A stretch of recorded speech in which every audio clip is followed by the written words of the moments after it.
Welcome everyone to the New Fly Fisher. I'm your host, Bill Spicer. This week we're in Wyoming and we're fishing the North Platte River. The targeted fish is trout.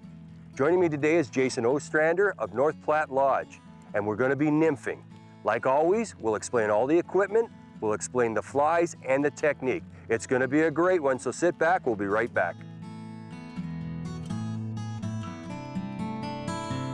That was awesome.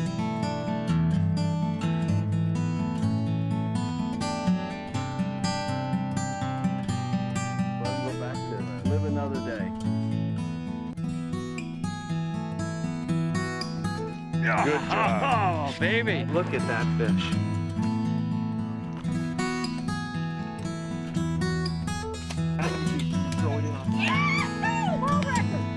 We talked earlier about having the optimum conditions. Here we've got perfect conditions. This is a good example of the family Heptageneidae. This is why you need a lot of backing.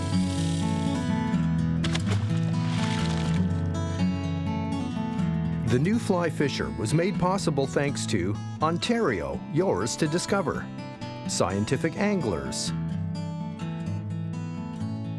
Islander Precision Reels. On today's show, the New Fly Fisher crew is fishing near Casper, Wyoming.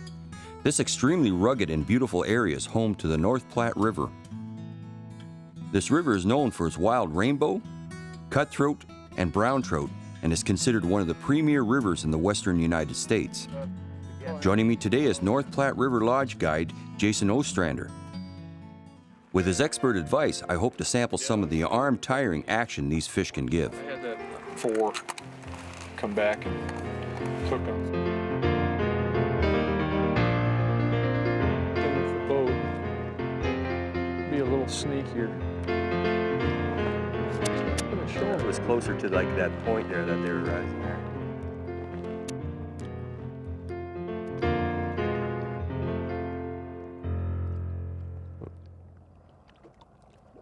The North Platte River is a tributary of the Platte River, which is approximately 680 miles long and flows through the states of Colorado, Wyoming, and Nebraska. It has been an important route of transportation in the westward expansion of the United States, providing the route of several of the major migration trails, including the Oregon Trail and the Mormon Trail.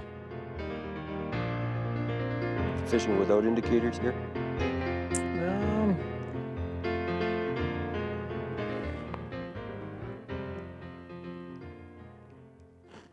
So in this flat water like this, they're just cruising then? Oh, Not it setting can up be. any feeding lanes? A lot of times, I still think there's one. There we go. There's a They're fish. still stationary, but Oh, hey, let go, Jesus.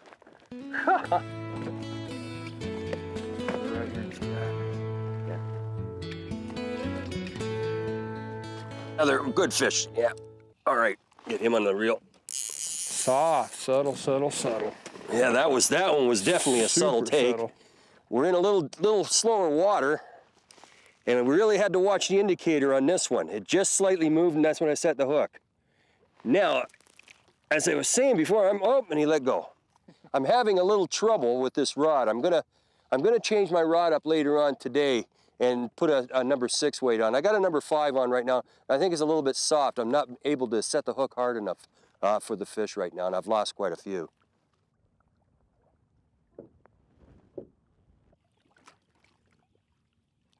Yes, yeah, that one, good fish too. Good fish, yeah, oh yeah. Oh, is he gone? I don't know. Strip. I think he might still be there. Yeah, Yes, he's still yes. on. Okay, I gotta get this on the reel. This is a really good fish. Jason has taken us into a little channel here. There's so much moss around that the fish are laying in these little tiny channels. And I've missed a number of fish today. They're very tough to hook up. Oh boy, well, as you can see, the moss that I have on my line right now. This is, oh, very strong fish. Very, very strong fish. Very impressive. Oh, he's fighting tough. Come on. Oh yeah, oh yeah. I just love it when it screams out like that. Just love it. This fish has got shoulders. Now, he didn't look like when he jumped, he didn't look like he was very long, but he feels thick. He's very strong. Very strong. And Jason, we're just about ready with the net.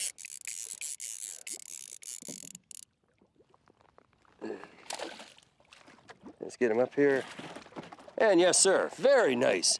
Now, what he took the leech. The leech there. The leech, yes. Okay, I'll let you. There we go, off with him.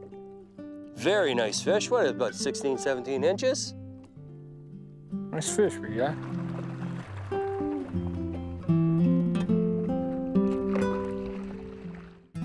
Do you love fly fishing?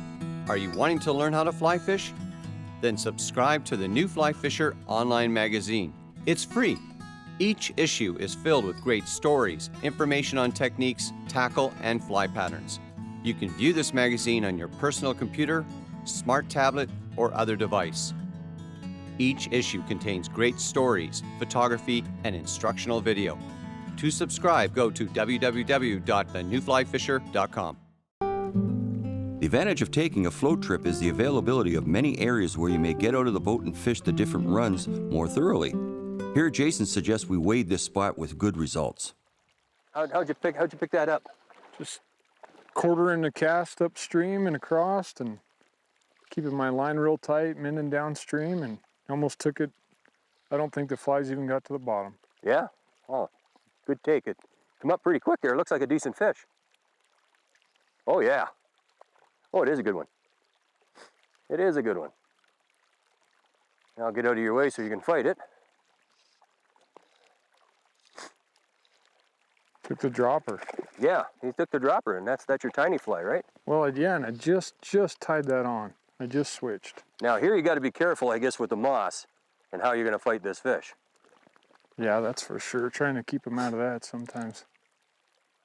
This is a decent fish. Real good fish, yeah.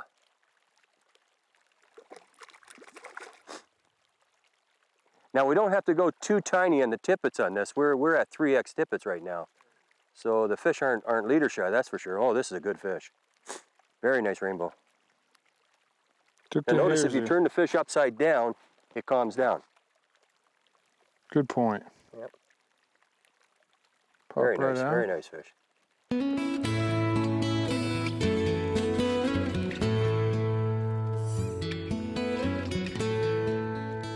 The setup we use today is a floating line with a tapered leader down to a 5X tippet. The indicator is placed approximately 2 times the depth of the water. We also had a 2-fly setup using a beadhead hare's ear nymph and a leech pattern. In this area, 2 flies are allowed to be used. Check your local regulations for restrictions. You must follow along with the rod tip at the same speed the indicator is traveling. It's also important to try to keep the line up off the surface of the water. This will keep drag to a minimum. Nymphing, it's important to try to keep your cast fairly short. You don't want to cast far out because it's very difficult to continually mend to control your drift. You'll get drag, and drag is bad even when you're nymphing. What I try to do is keep it short, and I'll wade out as far as I can, safely, mind you, as far as I can, and keep my cast fairly short, as you see here. And then only then will I lengthen my cast when I have no choice because the water's too deep. Oh yeah, it's a good one. All right. Good fish, yeah. This time I moved down, I tired out that spot, I guess, and I moved down about 15 feet. And about the second cast, this good size one here hits. Oh, this is just an incredible place to fish. I get grazing antelope across the river from me. We got pelicans flying around. It's absolutely fantastic. The country is beautiful, and the fishing is outstanding, just outstanding. And again, I try not to touch. I don't want to touch my blank, and especially I got a pretty good fish on here that's exerting a lot of force on my rod. If I was to touch the blank, there's a chance I could break it. So this guy's coming in now.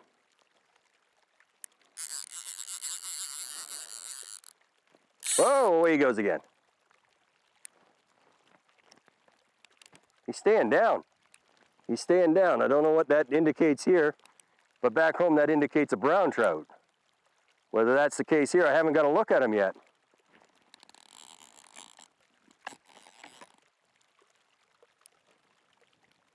You in net? No, he's just, I'm gonna have to lead him out. I'm surprised that it is a rainbow because generally brown trout stay down like that. Rainbows jump. And this is a very nice fish, very nice fish. We're definitely getting some quality fish here today. You gotta come to Wyoming, people. This is absolutely God's country as far as beauty, and the fishing, as you see, is absolutely spectacular. Again, he took the leech.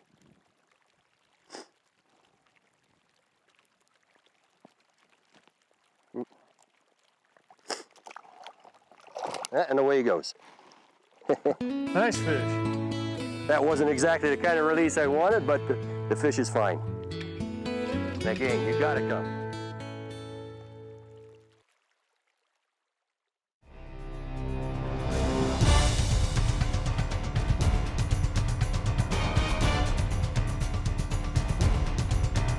Man, what a nice fish. Look at the size of that smallmouth, folks.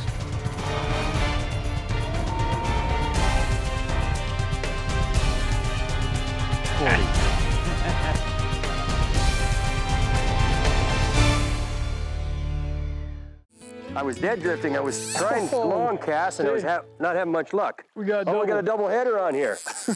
We got a double header, and this is one hot spot. Because now Jason's got one on too, and I'm going to have to make my way downstream because this fish doesn't want to go anywhere. It's sometimes you can't stand in one spot to fight the fish. You got to travel down. So I'm going to try to get it down around these weeds. Oh yeah, you gotta like it when they do that.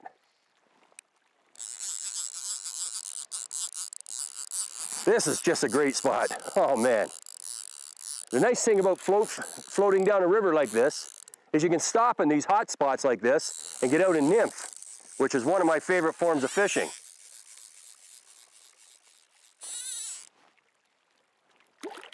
Oh yeah. Yeah, this one's on the hare's ear also. It's got a little warmer out, so that's why I figure that the fishing's got better. It was quite cool this morning.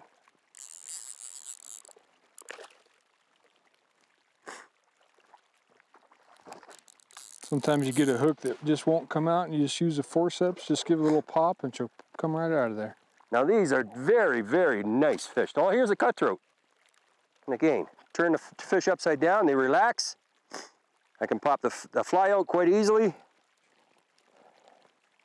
And as you can see, it's a cutthroat because it's got the slash right there. Very good fish. Very happy with that. Gave him good account of himself.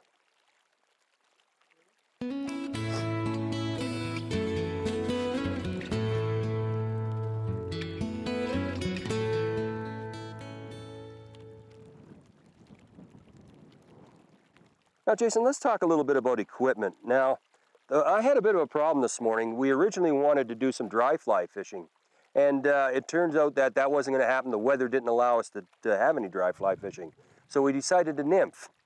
Well, I have my dry fly set up, and I have a very soft rod, and I was having a very difficult time setting the hook. Can you explain what we actually need in this area? Well, a 9-foot, 6-weight fly rod would be a best bet for the long leaders and heavyweight. Give you a good hook set. Too soft a rod and it's hard to straighten out that long leader with the extra weight and still get a good hook set into the fish. It was just too spongy. It was so spongy, yeah, that every time you set the hook, it just wasn't getting it set in the fish, and the fish would roll and then come right off. Yeah, I lost at least 4 fish due to that. So you do need a stiffer rod. Any specialty in the reels as far as do you need a drag system, or will click and paw work? Or? Click and paw will work. I would suggest bringing some sort of Teflon disc drag. We had some fish run us out a little bit today. When the water temps are in that 50 to 55 range, the fish tend to really scream a lot of line. where they'll run clear across the river. And during that time of year, June and July, it's really best to have something that can slow them down a little bit. And as far as fly lines, a floating line is basically all you really need. Yeah, floating lines with nymphing, that's what we use. Now I've got a plain colored line. Is that preferable here, or can we use the high vis lines? You can use the high vis lines. It'll help a lot of times with the beginners learning how to mend. Especially today with the chalkier colored water, it obviously isn't going to affect the fishing. Okay, and along with that, now leaders, you told me that what you don't like, especially at this time of year, is a knotted leader. Can you explain why?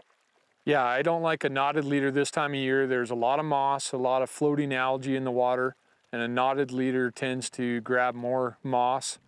And it just seems like just a regular tapered leader with a single piece of tippet on there, and your weight's right at that knot where your tippet's tied on. It seems to work out better.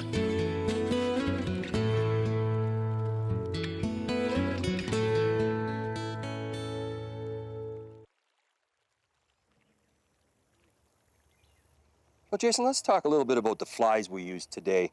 Now, the big fly for me was the leech. Can you explain why it happened to be the big one for us today? Well, there are a lot of leeches in the water. Yeah. The water clarity was a little bit off today, and so it's a little bit larger bug, catches a fish's eye. And so for that reason, I think that's why the leech was the ticket. They also move, they look nice and furry here, but they actually move pretty good in the water. Right, they pulsate a little bit in the water. Mm-hmm. Now, you've got different colored ones here. Is there different colored leeches here? Most of them are a charcoal color. Some of them will be kind of an olive to charcoal. So just depends on your lighting conditions. Will change the water different clarity colors. will change it. One thing I do know to the folks back home that black will show up in any color water. Black shows up. Reds and yellows don't. They turn black at certain lights. So black is the best color when you run into the conditions that we ran into. Now we also have the hare's ear.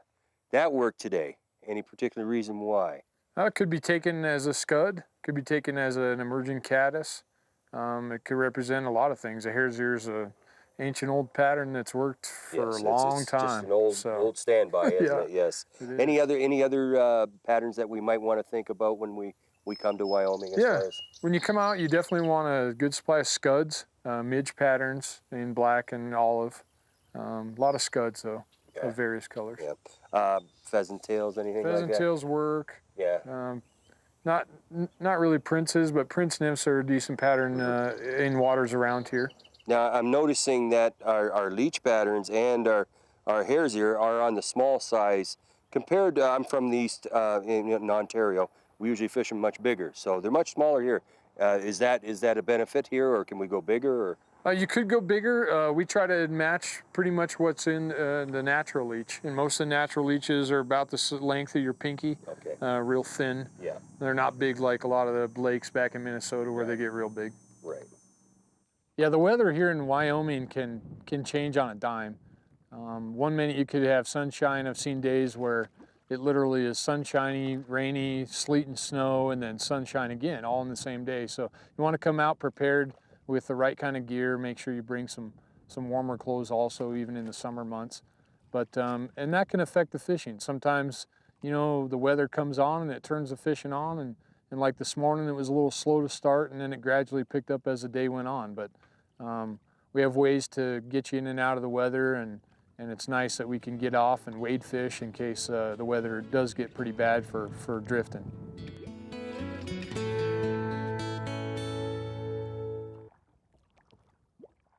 Oh yeah, yes. Now we've come to this, as you can see, faster water. And Jason told me to hold on just for a second till we get into the deeper water, and it drops off like a ledge. Oh yeah, oh good fish. Oh yeah, gotta love it. This is one fantastic fishery.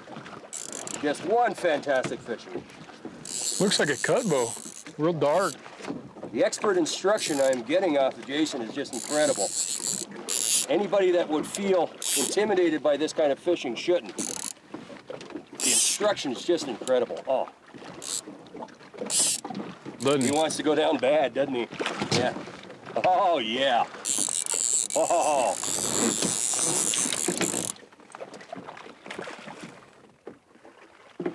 Oh, this is a good fish. This is an excellent fish. Very dark, isn't he? Yeah, it's a cut bow. Big male cutbow, yep. Very nice, very, very good. Oh, I'm excited about this. That was an incredible hit. And I'll take the fly out first. As you can see, it comes out very nicely. Barbless hooks. Big cut bow. Big cutbow, yeah. Nice male. He's got a nice big kite. As you can see, yes, very, very, very nice. And away you go. Good fight, buddy, good fight.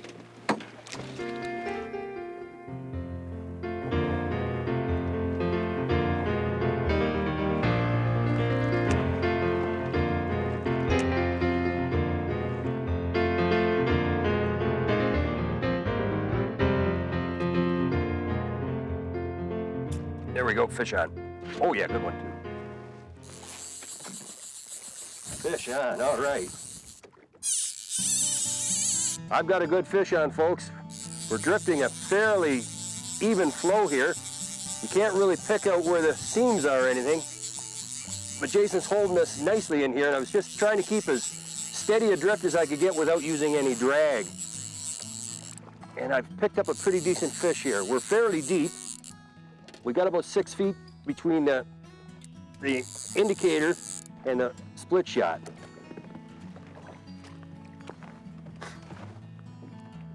And oh yes, yes, yes, yes, yes. Ooh, big weed pad right there. That's the way to keep that. Oh, he's fighting good. Oh yeah. Another decent fish.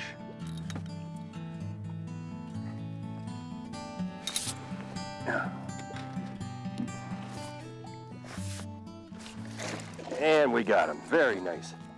Very, very good. Now, and he took the bottom fly this time, which is my Gold Ribs Hares here. There. Well, I hope you enjoyed today's show, and you count Wyoming as your next trip. This has just been fantastic. For more information on this show and other shows that we have, visit us on the World Wide Web at www.thenewflyfisher.com.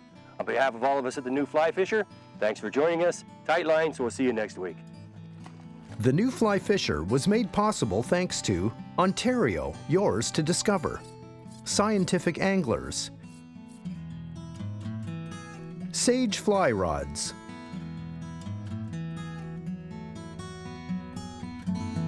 As you can see, we have very healthy fish. On his tail, don't squeeze him. Very nice brown. Gave me a real good fight. Okay.